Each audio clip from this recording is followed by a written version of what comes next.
This has been a long time coming. And I'm not joking, because it's been about 7 months since the last full Helluva Boss episode. And with that Season 2 trailer drumming up even more hype, this may have been one of the most anticipated Helluva Boss episodes ever. And honestly, coming into the episode, I was a bit nervous that they wouldn't be able to deliver something that truly blew my expectations. But after watching that episode, I think I can confidently say that this is one of the best written Helluva Boss episodes that they've ever released. And not only that, this may also be one of the most important episodes that we have ever gotten out of this show. And honestly, an episode as good as this deserves a full breakdown, so let's get into it. The episode starts off with a song number, which does a really good job at reaffirming what we already know about Stolas and Blitz. And specifically for Stolas, I think it does an excellent job at showing us how far he's truly progressed throughout the series. Because if we remember from the pilot, Stolas was a pretty repressed character, and I think that this musical number does a really good job at showing us how far he's really come. Throughout his life, Stolas wasn't able to verbalize a lot of his emotions, and because of that, he was dismissed, and he was leading a very unhappy life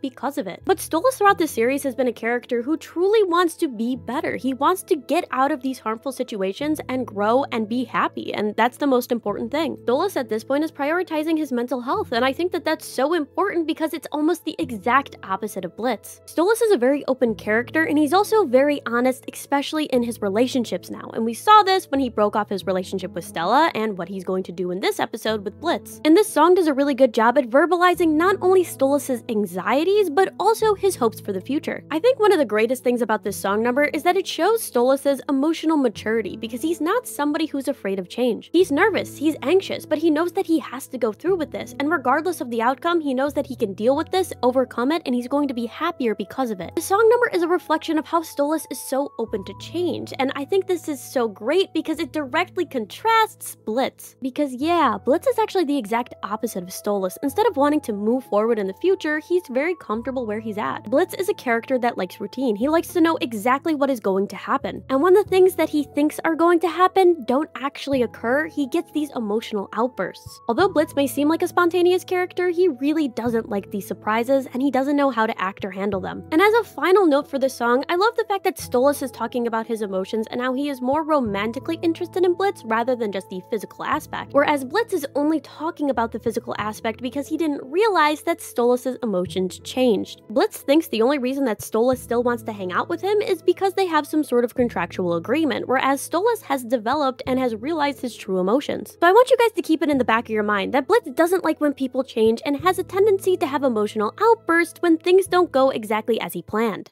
But don't worry, I'm sure this won't show up again in the episode. We then get to a scene that I feel like a lot of people are just going to glance over, but I do want to make a focus on it because I think it's going to be one of the more important things that come out of this episode plot-wise. Because in this scene, we see that the 3 cherubs we met earlier in the series are actually on Earth committing crimes. And I find the conversation after they took the man's wallet so interesting because this is the exact same thing that Blitz does down in Hell. There's a really nice parallel going on that people can truly justify anything so long as it benefits themselves. Lying to that man and stealing his wallet is okay because now he's going to be able to get into heaven, and we graced them with such a fantastic opportunity to help people. And I really hope this line of logic sounds familiar because this is exactly what they were telling Moxie in the first episode. They literally just reversed it because they told Moxie that it's okay to kill people because they may be horrible and we're helping other people out anyways. And this is so important because they're not framing the cherubs as bad people, they're just framing them as somebody with a different perspective. And when the cherubs eventually team up with Agent 1 and Agent 2 in order to invade Hell, you can see that they're not necessarily going in there with hugs and kisses trying to change people. They've already judged them. They think that they're truly terrible people, and whatever fate befalls them, well, they deserve it. But I think that one of my favorite things about the cherub stuff is that it's truly reflective of Blitz as a character, because Blitz really does have good intentions,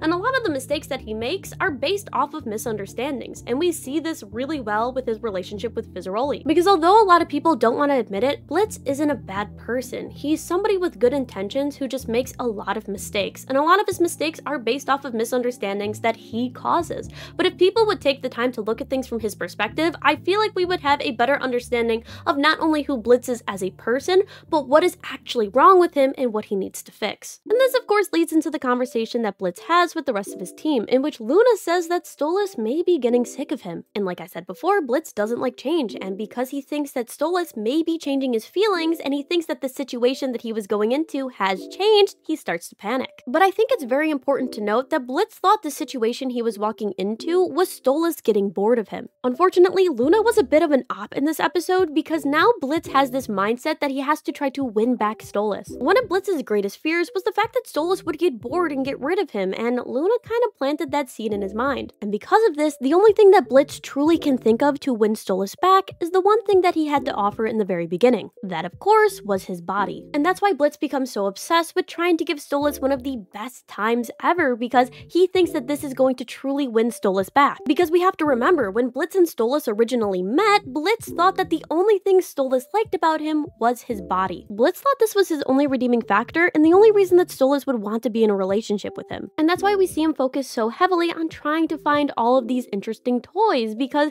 this is how he's trying to win Stolas back. This is the only way that Blitz knows how to show his affection, how to show his emotions, and it's definitely based in the trauma from his childhood, because as we know, his father only truly cared about money and using Blitz, and so Blitz has carried this on into his adulthood. We then of course cut back to the Cherubs. They get some pretty cool suits, and they end up going after Blitz and stalking him throughout his shopping journey. And it's scenes like this that truly prove to me that Helluva Boss is well written, because when you're looking at this scene, what is actually happening? Because when Blitz is going on a shopping trip, he's just trying to make Stolas happy. His only intention is to get things that make Stolas happy. That's it. In fact, this may be one of the most selfless acts that Blitz has throughout the entire series. But in every single shop, every single thing that Blitz does is misinterpreted by the Cherubs. Even though Blitz is doing everything with good intentions, everybody around him thinks that what he's doing is horrible and is going to harm people. And I love how they keep reiterating in this episode that it doesn't matter what action Blitz takes, it doesn't matter how pure his intentions are, all that matters is that he's Blitz and that he's bad. There is no good explanation for any of his actions because he must be a horrible person, right? And bad people don't do things with good intentions. And I feel like a lot of you guys have already noticed that the Cherubs have a very twisted mindset of what's right and wrong. Because when they commit sin, well, it's for the greater good. We're helping people out. Regardless of what we're doing, there's always going to be a good outcome. But with Blitz, he's a horrible person, and therefore everything he does must be evil and we must stop it. And this is definitely major foreshadowing to how people are going to treat Blitz in the future, because a lot of people are just going to look at him, see what he did, and immediately judge him. People aren't going to sit and ponder as to why Blitz did certain things. They're just going to say, well, that's Blitz and he's not a good person. But although other people may judge him and they may never change their mind on him, there are going to be people who give him a second chance. And although it's pretty short, I really do love the scene between him and Fizzaroli, because I just love the fact that their relationship was able to heal after so much damage,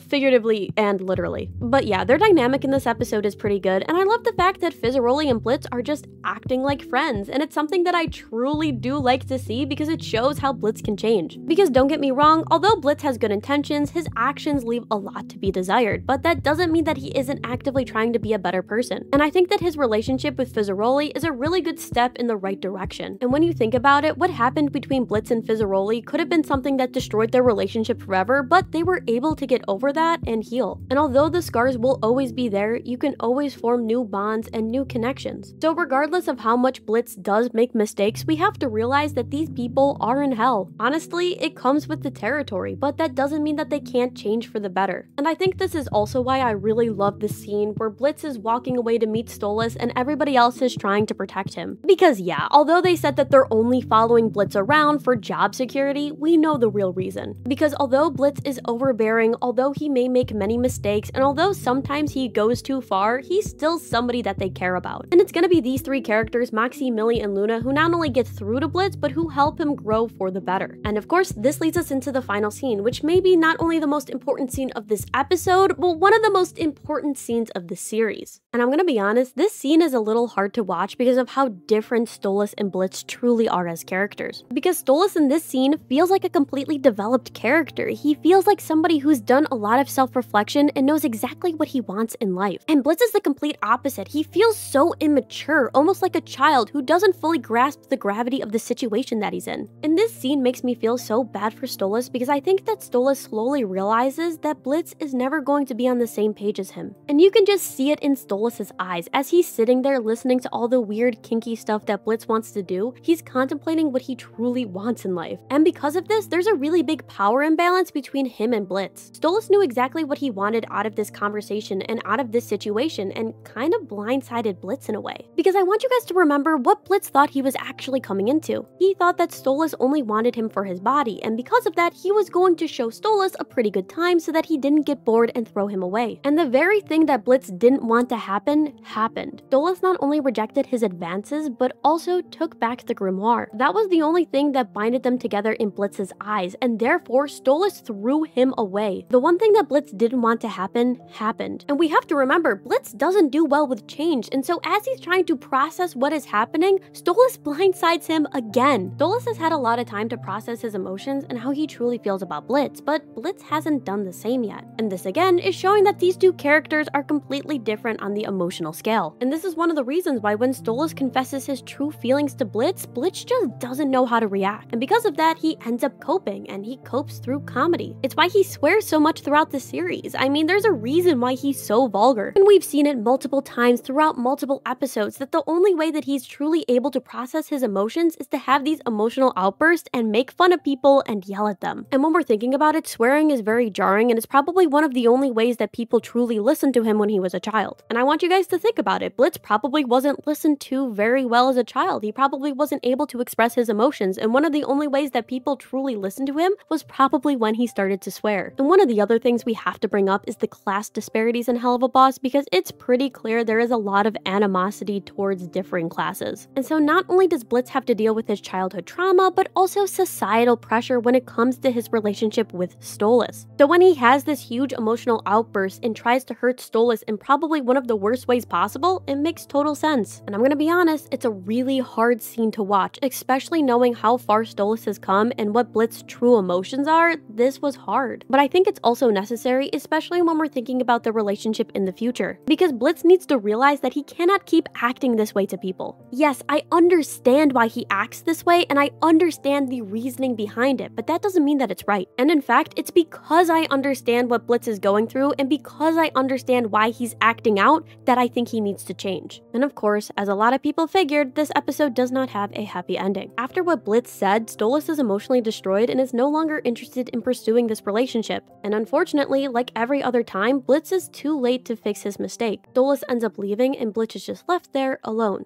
again. And that was Season 2, Episode 8, The Full Moon. And I'm gonna be honest, y'all, peak cinema. I think that this is probably one of the best Helluva Boss episodes that came out, not only with the animation and choreography, which was beautiful by the way, but just with the character interactions. This is probably some of the best writing that we've seen in Helluva Boss, and I'm really excited to see how future episodes pan out, especially if this is the direction that they're going. I know that a lot of people think that Helluva Boss has lost the plot. It hasn't. But I think that a lot of people are going to be excited to see that this is going to be more of a character-driven story, and that we're really going to focus on how these characters change, grow, and develop. I mean, these people are in hell, and seeing people in hell become better people is kind of a fun story. So I really enjoyed this episode. I think that this is a perfect 10 out of 10 episode. But of course, I'd love to hear what you guys think down below in the comments. That's all I got for today. Make sure you guys hit that subscribe button, because not only do I do videos like this, but I also do daily short content and occasional live streams. So if you guys want to see more content from me, make sure that you support me, because I really appreciate it. And of course, until next time, Tanuki Crew, peace, peace!